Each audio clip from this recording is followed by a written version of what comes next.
Okay, so we are going to start with chapter 1. We're going to start in section 1.4. The things that come before that are information that you probably already have pretty firm in your mind, and they're not that important to anything else that we're going to do, or if you're going to take calculus. So we just jump in at section 1.4. So to start with, if you weren't at school today and you want to get your composition book set up, we just want like a little composition book. It can be a spiral notebook.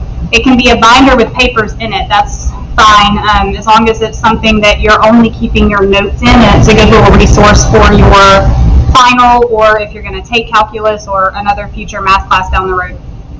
All right, so the very first page, we're going to do a table of contents for each chapter. So on the very first page, you can it's chapter 1, and it's called Functions and Their Graphs. And then today, starting on page 1, we're going to work on section 1.4, functions. So you see this little tab right here? I have this handout that I will give you when you come back to school, and you can put the tabs on there. So we have these that we can cut out and fold and glue, so that as you go through the semester, you have these little, this is chapter 1, this is chapter 2, this is chapter 3. You can color them if you want to. I'm not all that cutesy, so I didn't. All right, the other thing that's helpful that I will help you do when you come to school if you can't figure it out is if we make a pocket on the very back, then we have somewhere to put handouts. Like if I give you more than I'm going to use for the day, just because it's easier to copy that way, the ones we don't use can be stuck in this pocket and you won't lose them. So like the rest of these tabs, we're only going to cut out one. The rest of them we can stick in that pocket until it's time to use them. So to make this, you're going to take the next to last page of your book and fold it down like this and make a triangle.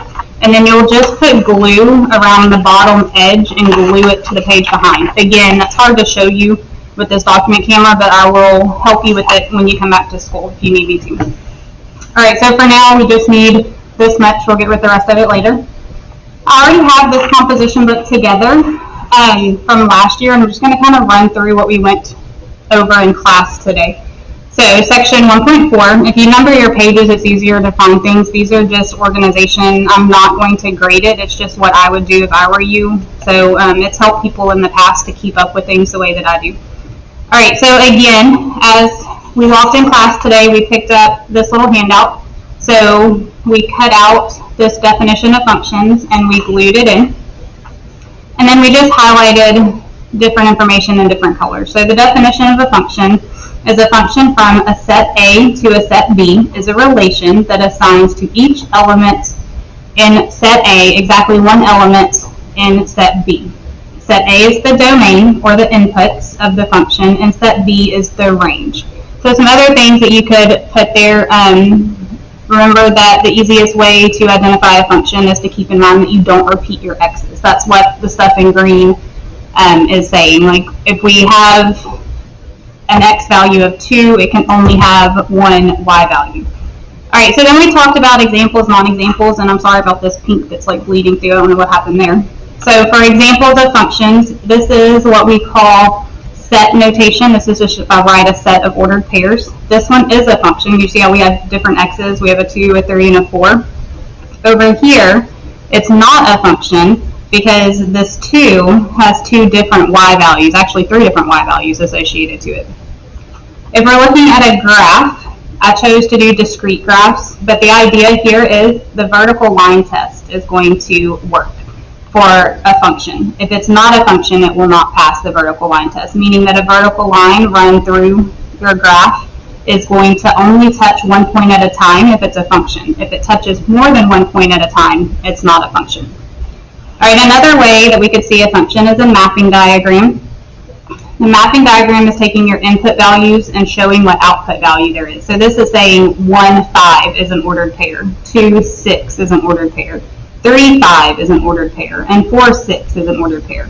This is a function because we only care about what happens with these input values, our x values.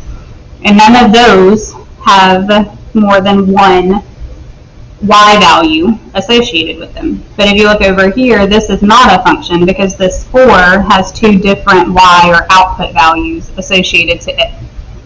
All right, so then we put in this, and where these pages are, if you'll just leave some space, then you can glue those in when you come back to school. All right, so 4 ways to represent a function. We can verbally describe a function.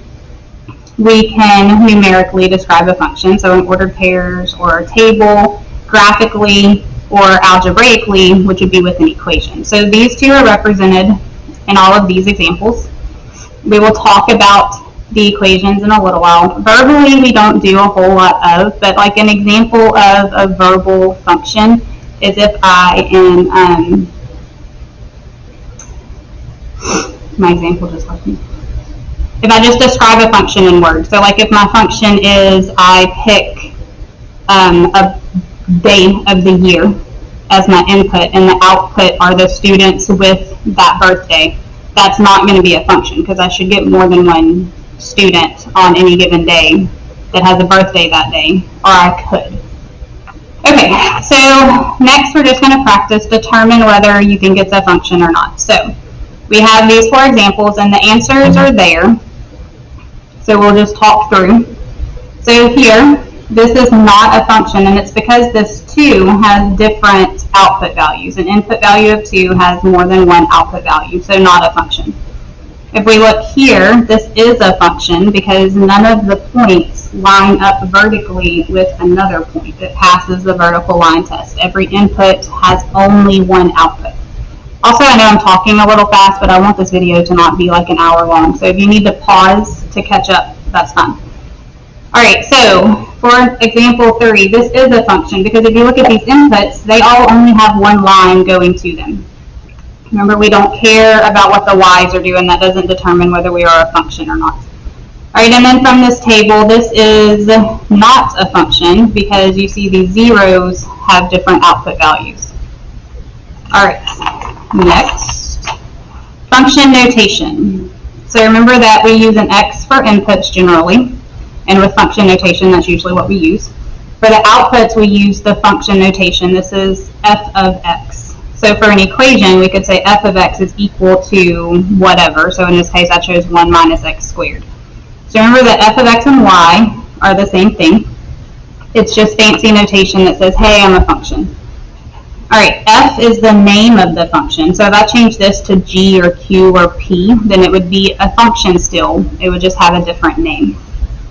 F of x is the value. So f of x is the same thing as y. So f is the name. X is the input. F of x together works as that output value or the y value for graphing purposes. All right, so to evaluate a function, they're going to give you a function and then ask you to evaluate. So the first one says, let's evaluate when x is 2. So this g of 2 means take this function, replace the x's with a 2, see what you get. So it's a good idea when you plug values in to put them in parentheses. And that way you realize this negative is not attached to the 2. You're plugging in a positive 2. So you're going to square positive 2 and get 4, and then make it negative. 4 times 2 is 8. So here we have negative 4 plus 8 plus 1. So we get 4 plus 1, or 5. And then we can write it as g of 2 equals negative, that's not negative, sorry, g of 2 equals 5. All right, if we're not putting in a number, the process is really the same. We just replace the x's with the t here because it's saying to do g of t. So it's just the exact same problem. We just have t's instead of x's now. Or if I ask you to put in a little polynomial expression, we're going to replace the x with an x plus 2. So everywhere there's an x, we put x plus 2 in parentheses, and then you just got to do the math to clean it up. So here we did x plus 2 times x plus 2. Let me grab a sticky note so I can work that out for you.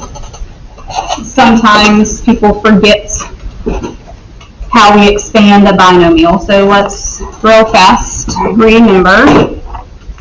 We are doing x plus 2 squared, which means we want to do x plus 2 times itself. So we're going to do x times x times 2, 2 times x, and 2 times 2, and then combine our like terms. There's also a shortcut you should have learned when you see this. You can square the front, so that gives me x squared. Square the back, that gives me 4. multiply the two pieces together, which would be 2x, and double it, because that's what's going to happen in the middle. So you can remember the shortcut, or you can do this over to the side anytime that you see that. All right, so that's how we jumped from x plus 2 squared to x squared plus 4x plus 4. Then remember, this negative is attached to all of that, so go through and change those sums. We distributed this 4 and got 4x plus 8. Bring down your 1. Here, all I did was change those negatives, change these two negatives, and then we combined our like terms. So this negative 4x plus 4x cancels. Negative 4 plus 9 gave me 5. All right, so we may also need to evaluate a piecewise function, because here in a few days we're going to graph piecewise functions, and evaluating them helps you with that process. Let me put that pen down so I don't sit here and click it. All right, so we have this piecewise function. It's called a piecewise function because it's multiple pieces that work together for a specific function. And they want us to evaluate it for these three values. All right, so when you're reading a piecewise function, you're going to do this function when your x values are less than 0, and this function when they're greater than or equal to 0. All right, so if we're going to evaluate that, we have to use this to determine which piece to use for the x we're using, and then we can plug it in. So for negative 1 is less than 0. So when I plug it in, I'm going to evaluate the top piece. So what we're going to do, negative 1 squared plus 1, which is 2. And again, in the function notation, it would look like this. You don't have to write your answers like that. I just need you to be familiar with what that means. That means I plugged in a negative 1, I got out a 2. Have an ordered pair of negative 1, 2 if I'm going to go graph it. All right, so x equals 0. That fits this part where it has the equal to on the symbol. So we're going to do 0 minus 1 and get negative 1 as our answer. And again, function notation, just so you have seen it before. All right, and then if we're going to plug in a positive 1 is greater than 0, so we're going to plug into the bottom piece. So we'll do 1 minus 1 and get 0. All right, I believe that's as far as we're going to get. I'm recording this in the morning. We haven't actually had class yet, but I think that's where I'm going to stop today, because this next piece is a pretty involved conversation, and it's something you probably didn't do a whole lot of in Algebra 2. And I'm passing out textbooks today, so I don't want it to be too difficult. I'm also not assigning homework tonight. We'll do homework Monday over all of section 1-4.